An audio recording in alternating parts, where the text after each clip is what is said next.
Good morning students. आज मैं आप लोगों को व्यंजन संधि और उसके जो नियम हैं वो समझाने वाली हूँ कि व्यंजन संधि में कैसे वर्ण बदलते हैं।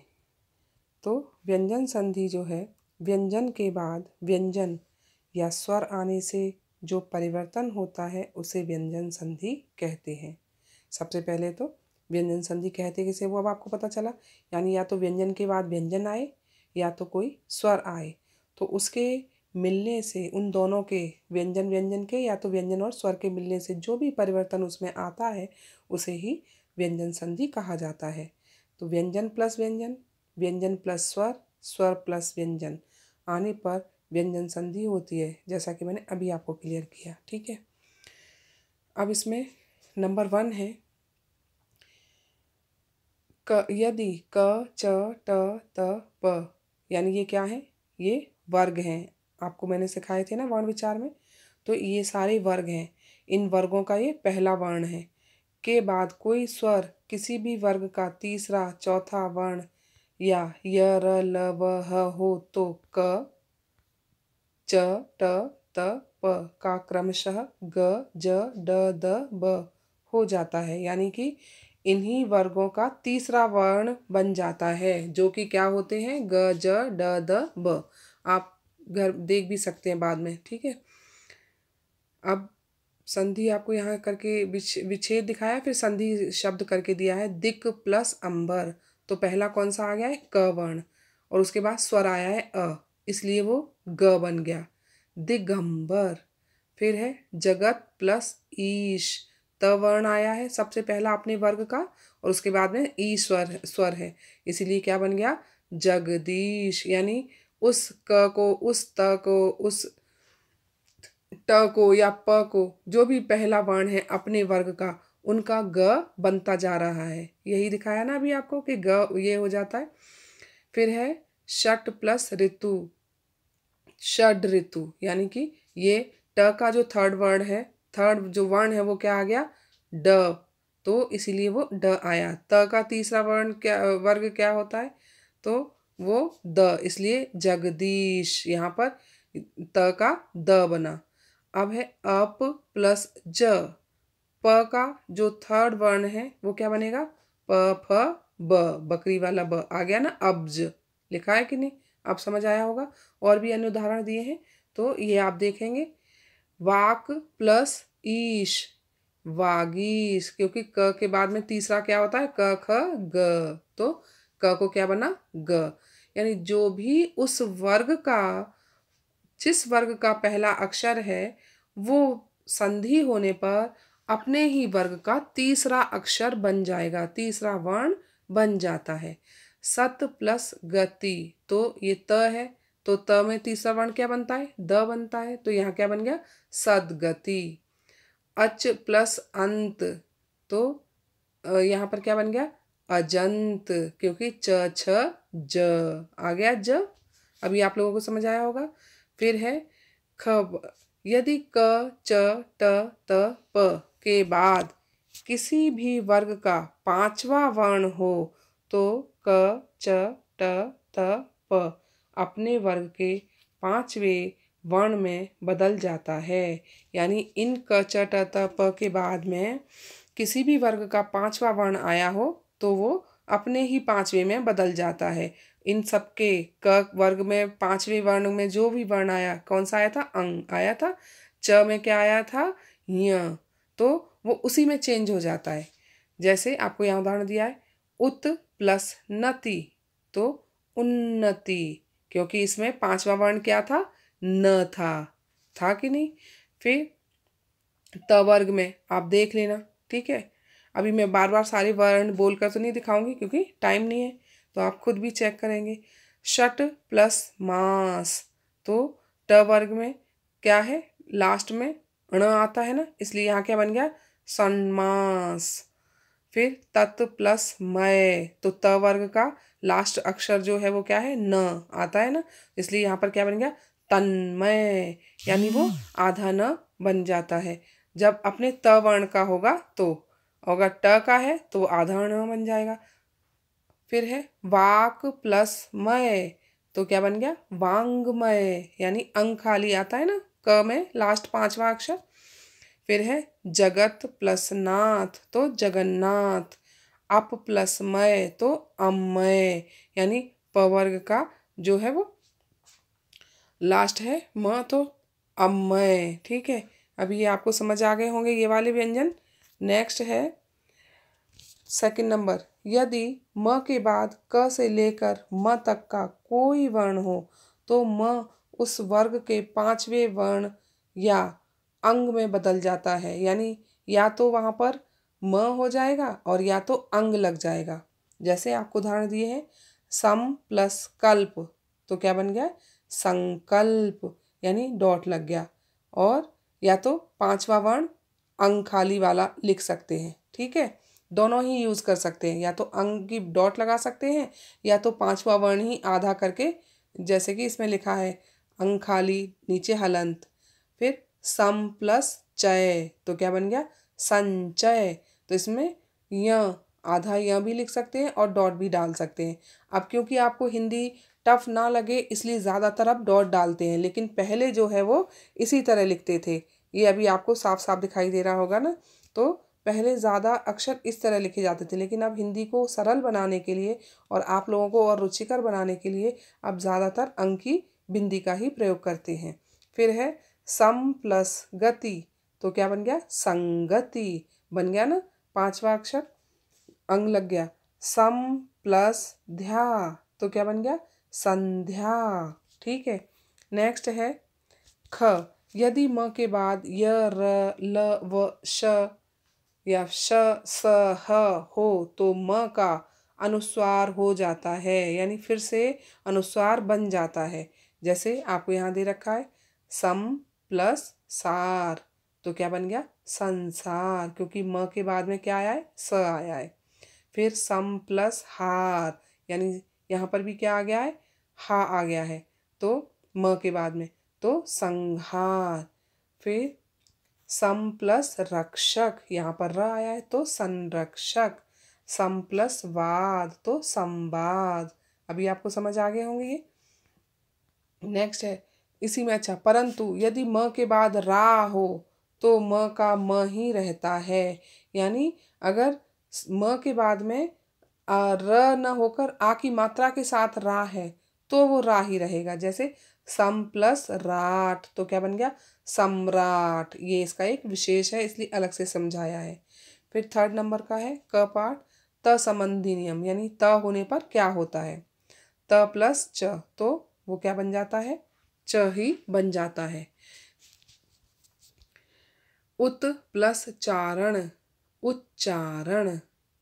सत प्लस चरित्र, सच्चरित्र, यानी कि त के बाद यदि च आए, ये इसका इजी नियम है, त के बाद यदि च आता है तो वो त जो है वो च में परिवर्तित हो जाता है। और यही आपको उदाहरण यहाँ दिखा दिए। उत त आया लेकिन उसके बाद में च आया, सत त के बाद में च आया तो वो क्या बन गए डबल च हो गए। फिर है शरत प्लस चंद्र, तो शरद प्लस चंद्र, तो शरद चंद्र, यानी यहाँ पर भी च बन गया। यही इसका एक सिंपल तरीका है याद रखने का कि त के बाद यदि च आए तो वो त जो है वो च में बदल जाता है। फिर अगर त के बाद छ आए तब क्या होता है, तब भी वो च ही बना रहता है, कोई दूसरा अक्षर नहीं बनता। जैसे सत प्लस छात्र, तो क्या बन गया सच्छार्थ, छात्र। और सच्छात्र। फिर उत प्लस छिन्न, तो उच्छिन्न, यानी त के बाद च आए तब भी वो त च बनेगा आधा, त के बाद छ आए तब भी वो च ही रहेगा। उत प्लस छेद, उच्छेद। अब है त के बाद यदि ज आए, अब च और छ को छोड़ करके यदि त के बाद ज आ जाए तो क्या बनता है, वो त जो है वो आधा ज बन जाता है। जैसे च में आधा च बन गया था, अगर ज आ गया तो ज बन जाएगा। जैसे सत प्लस जन, तो सज्जन। उत प्लस ज्वल, तो उज्ज्वल, यानी क्योंकि ज आया है त के बाद इसलिए वो ज में ही परिवर्तित हो गया। विपत प्लस जाल, तो विपज्जाल। ठीक है, फिर अगर त के बाद ड आए तब भी वो ड ही बन जाएगा। उत प्लस डयन तो उड्डयन। ये इजी सा फॉर्मूला है, इनको अगर आप याद रखोगे, ट्रिक है एक तरह की, समझो। ठीक है, इसी तरह से इनको याद रखो कि यदि त के बाद ड आता है तो फिर वो डबल ड हो जाएगा, त के बाद ज आएगा तो वो डबल ज हो जाएगा, आधा ज और पूरा ज। ठीक है, आपको उदाहरण भी नीचे दिए हुए हैं। उत प्लस डयन तो त के बाद ड आया तो उड्डयन। फिर उत प्लस डीन तो उड्डीन। नेक्स्ट है त के बाद यदि ल आए तब भी वो आधा ल हो जाता है। तत् प्लस लीन तो तल्लीन। उत प्लस लंघन उल्लंघन। फिर उत प्लस लेख उल्लेख। यानी यदि त के बाद ल आए तो वो त जो है वो आधे ल में परिवर्तित हो जाता है। अब है इसका ख पार्ट। त के बाद यदि ह आए तो क्या बन जाएगा, तो उसको आधा द बन जाएगा। जैसे उत प्लस हृत तो बन गया उद्धृत। अब यदि आपको उद्धृत लिखा है तो अलग अलग करके क्या लिखना होगा, उत प्लस हृत। ठीक है ना, और उत प्लस हृत लिखा है तो मिलाकर क्या लिखना होगा, उद्धृत। पत प्लस हति तो पद्धति। उत प्लस हत उद्धत, ये आपको याद रखनी है। ठीक है, उद्धृत पद्धति। अब त के बाद यदि श आए तो ज़्यादातर ये शब्द जो है वो संस्कृत के हैं और कुछ शब्द हिंदी के हैं, जैसे तल्लीन उल्लंघन उड्डयन, ये आपको हिंदी में भी आते हैं, उल्लेख। लेकिन कुछ शब्द ऐसे हैं तो वो आपको संस्कृत में ही आते हैं, जैसे वो था विपज्जाल, है ना, उड्डीन। ये शब्द जो है वो उच्छिन्न, ये जो हैं वो हिंदी में यूज होते हैं लेकिन बहुत कम, संस्कृत शब्द हैं। लेकिन उज्ज्वल सज्जन ये सारे जो हैं वो हिंदी के शब्द हैं। तल्लीन उल्लंघन। अब है त के बाद यदि श आए तो उस त का जो त और श दोनों को जो है आधा च और छ बन जाता है। ये भी संस्कृत में ही ज़्यादा यूज होता है, जैसे तत् प्लस शिव तच्छिव। तत् प्लस श्वास तो उत प्लस श्वास तो उच्छ्वास। फिर उत प्लस शिष्ट तो उच्छिष्ट। ये संस्कृत शब्द हैं। नेक्स्ट है 4th नंबर। यदि री र श के बाद न हो तो इनके बीच में कोई स्वर क वर्ग प वर्ग या य र ल व हो तो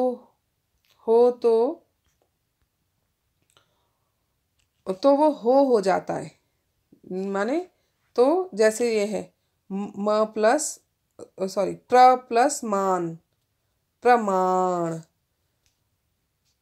भर प्लस न तो भरण।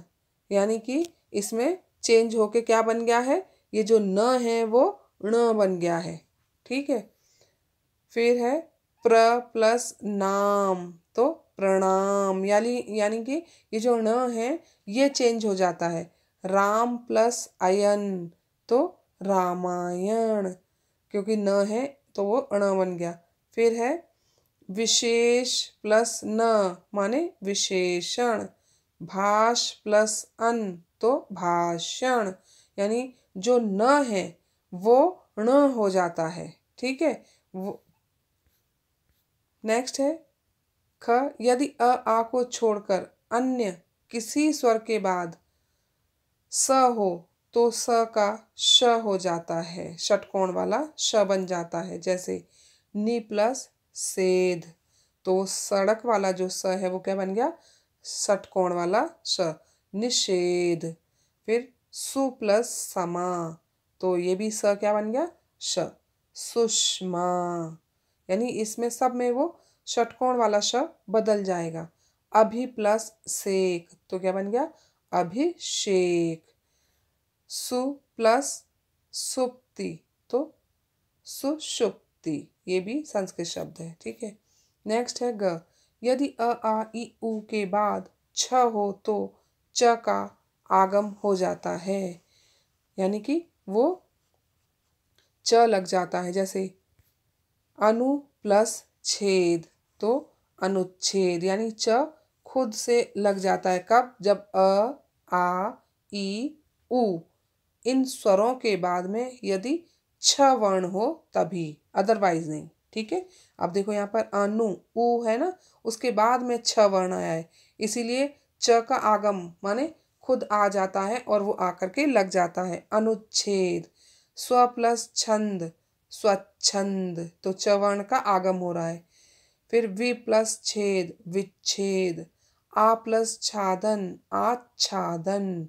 अभी देखा, अब आपको समझ आ गया होगा कि जब भी अ, आ, ई, उ बस ये स्वर अगर हैं और उनके बाद में छ वर्ण है तो च हमें खुद ही उसमें लग जाएगा, आ जाएगा। नेक्स्ट है घ पाठ। यदि र से पहले ह्रस्व स्वर हो तथा र के बाद फिर र हो तो ह्रस्व का दीर्घ हो जाता है तथा र का लोप हो जाता है। यानी कि यदि र से पहले कोई भी ह्रस्व स्वर आया हो और र के बाद में भी फिर से र आया हो तो वो ह्रस्व जो है वो दीर्घ बन जाएगा। ठीक है। और वो जो र आधा वाला था उसको वो लोप होना मीन्स वो खत्म हो जाएगा। जैसे निर प्लस रस, तो र के बाद र आ गया, इसलिए आगे वाला निर का र खत्म हो गया और वो नीरस नीरस बन गया। और क्योंकि वो क्या हो गया, उसको दीर्घ बन गई ना, दीर्घ माने बड़ा, जो स्वर है वो बड़ा बन जाएगा। पहले क्या था, छोटी की मात्रा थी, लेकिन र गायब होकर यही बड़ी की मात्रा में परिवर्तित हो गया, नीरस। फिर निर प्लस रव, तो यहाँ पर भी र के बाद र आया और आगे ह्रस्व है, ह्रस्व माने छोटा ई स्वर है, तो वो क्या बन गया, नीरव। अब समझ आया आप लोगों को। अब है नेक्स्ट, आपकी लास्ट है ग विसर्ग संधि। विसर्गें पता ही है आपको, संस्कृत में ज़्यादा लगती है, हिंदी में तो प्रातः अतः कुछ ही शब्द हैं। तो विसर्ग के बाद स्वर या व्यंजन आने पर जो परिवर्तन होता है उसे विसर्ग संधि कहते हैं।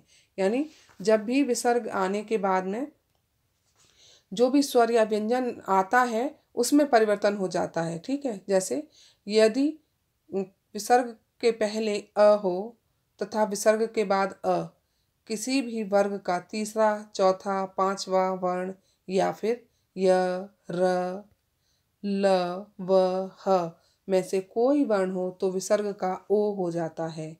अब आपको यहाँ उदाहरण भी दिए हैं। यशः प्लस अभिलाषी, यानी अगर हम विसर्गें हटाएं तो यश अंत में से कौन सा स्वर निकल रहा है, अ निकल रहा है ना, तो विसर्ग से पहले क्या है, अ स्वर है और बाद में दूसरे में भी अ आया है, तो ये अ और अ मिलकर के विसर्ग के साथ में ओ की मात्रा में परिवर्तित हो जाते हैं। तपह प्लस बल, तो यहाँ क्या हो गया, तपोबल। मनः प्लस रथ, मनोरथ, क्योंकि यहाँ पर भी र आया है, ब आया है और आगे अ ही स्वर निकल रहा है। फिर है पयः प्लस द, तो पयोद। मनः प्लस ज, मनोज। वयः प्लस वृद्ध, तो वयोवृद्ध। यानी इसमें सब में आप देख रहे हैं कि किसी भी वर्ग का तीसरा, चौथा, पांचवा वर्ण या तो फिर य, र, ल, व है तो वो ओ ही बन रहा है। अधः प्लस गति, तो अधोगति। रजः प्लस गुण, तो रजोगुण। देखो ग भी थर्ड वर्ण है ना अपने वर्ग का। अब है ख। यदि विसर्ग से पहले अ, आ को छोड़कर कोई दूसरा स्वर हो तो विसर्ग के बाद कोई स्वर किसी भी वर्ग का तीसरा, चौथा, पांचवा वर्ण या य, र, ल, व, ह में से कोई वर्ण हो तो विसर्ग का र हो जाता है। अब आपको नीचे उदाहरण भी दिए हैं। निह प्लस आशा, अब आपने देखा आगे वाले वर्ण में अ या आ ये स्वर नहीं है, उनको छोड़कर दूसरे स्वर हैं, ई, उ कुछ भी निकलेगा, लेकिन आ नहीं है, तो उस विसर्ग का क्या बन गया है, र। निराशा। फिर दुह प्लस बल, तो इसका क्या बन गया, दुर्बल। दुह प्लस जन, दुर्जन। निह प्लस उपाय, निरुपाय। यानी जो भी आ के बगैर स्वर आगे लगे हैं और उनके बाद विसर्ग है तो वो र में परिवर्तित हो गया है, हुआ है ना। निह प्लस धन तो निर्धन, निह प्लस विकार तो निर्विकार। और ये र भी कैसा है, विसर्ग वैसा वाला है, आधा र, पूरा नहीं है, ठीक है ना। फिर है ग, यदि विसर्ग से पहले कोई स्वर हो तथा विसर्ग के बाद च, छ या श हो तो विसर्ग का श हो जाता है। यानी कि ये नियम है कि या तो कोई भी स्वर हो या विसर्ग, एक तो पहले वाले में स्वर हो और विसर्ग के बाद वाले में जो है च, छ या श हो, तभी जाकर के वो श बनता है। जैसे निह प्लस चय, तो देखो आगे स्वर क्या है, ई स्वर है ना, और बाद में क्या है, च है, तो वो श बन गया, निश्चय। फिर निह प्लस शंक तो निशंक, क्योंकि च या तो श दोनों वर्ण आ गए तो उनके बाद में वो क्या बनेगा, श ही हो जाएगा, आधा श बन जाएगा विसर्गों का। नेक्स्ट घ है, यदि विसर्ग के बाद क, त, म हो तो विसर्ग का स हो जाता है। जैसे नमः प्लस ते तो नमस्ते, नमः प्लस कार नमस्कार, बन रहा है ना सर। निह प्लस संतान तो निसंतान। नेक्स्ट इसका ये लास्ट है, यदि विसर्ग से पहले ई या उ हो तो विसर्ग के बाद क, ख, ढ, प, फ में से कोई वर्ण हो तो विसर्ग का श हो जाता है। यानी कि या तो विसर्ग, ये पहले वाले में विसर्ग से पहले ई हो या तो ऊ की मात्रा लगी हो, ठीक है, स्वर ये निकले। और बाद वाले के जो वर्ण शब्द है उसमें कौन कौन से अक्षर हो, या तो ख हो या तो क हो या तो ख हो या तो ढ हो या प हो या फिर फ हो। बस इन अक्षरों के बगैर नहीं, सिर्फ यही इनमें से कोई भी एक अक्षर हो तो उस वर्ण का जो है वो विसर्ग वाला जो है वो श बन जाएगा। जैसे निह प्लस कलंक, तो यहाँ विसर्गों का क्या बन गया, निष्कलंक। निह प्लस प्राण तो निष्प्राण, यानी ये श में चेंज होते जा रहे हैं। दुह प्लस कर्म दुष्कर्म, सभी में श बन रहा है। धनुः प्लस टंकार धनुष टंकार। अभी आपको ये समझ आ गया होगा अच्छे से, अब किसी को कोई भी डाउट नहीं रहा होगा, ठीक है।